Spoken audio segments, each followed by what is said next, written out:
Sir জীবনটা একেবারে boring হয়ে গেছে স্যার। কেন গুড্ডু, আবার কি হলো? আম্মু আমাকে রোজ বড় এক বাটি করলা ভাজি দেয় স্যার। করলা তো শরীরের জন্য অনেক ভালো গুড্ডু। তো এই তেতো টেস্ট আমার একেবারে অপছন্দ স্যার। আর ওই করলা ভাজি দেখতেও খুব বাজে লাগে। থামো গুড্ডু, তুমি কি জানো তুমি এর মধ্যে গ্রামারের অনেকগুলো অ্যাডজেক্টিভ বলে ফেলেছো। আমি কখন? আমি তো শুধু নালিশ করলাম স্যার। ওই যে তুমি বললে বোরিং লাইফ, বড় বাটি, তেতো টেস্ট, ব্যাড লুক, কোনো কিছু কেমন তার ভালো মন্দ দোষগুণ বা অবস্থা বোঝানোই হলো অ্যাডজেক্টিভ।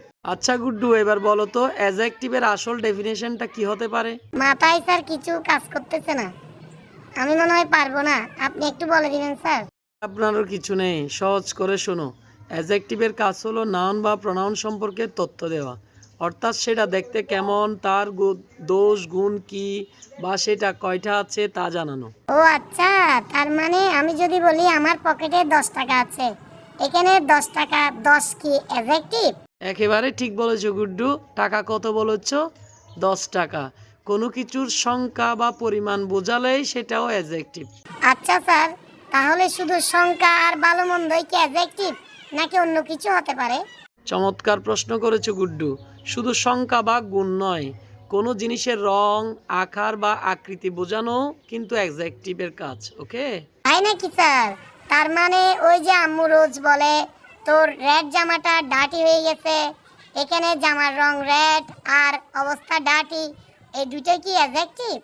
একদম ঠিক ধরেছ গুড্ডু। জামাটা কেমন, নোংরা বা ডার্টি, জামাটার রং কি, লাল বা রেড, এই শব্দগুলো নাউন বা জামা সম্পর্কে তথ্য দিচ্ছে, তাই এগুলো হচ্ছে অ্যাডজেক্টিভ। বুঝতে পেরেছো? ও আচ্ছা, বুঝছি স্যার। তার মানে নাউন দেখতে কেমন, কয়টা আছে বা কি অবস্থায় আছে, যে শব্দগুলো এই গোপন খবর দেয় তারাই অ্যাডজেক্টিভ। সাব্বাস গুড্ডু, তুমি তো একেবারে প্রো হয়ে গিয়েছো অ্যাডজেক্টিভের মধ্যে। এবার দর্শকদের জন্য একটা চ্যালেঞ্জ হয়ে যাক। অবশ্যই। প্রিয় দর্শক, আমি একটি বাক্য বলছি, আপনারা এখান থেকে অ্যাডজেক্টিভ খুঁজে বের করুন। বাক্যটি হলো দ্য নটি বয় হ্যাজ ব্লু বেলুন।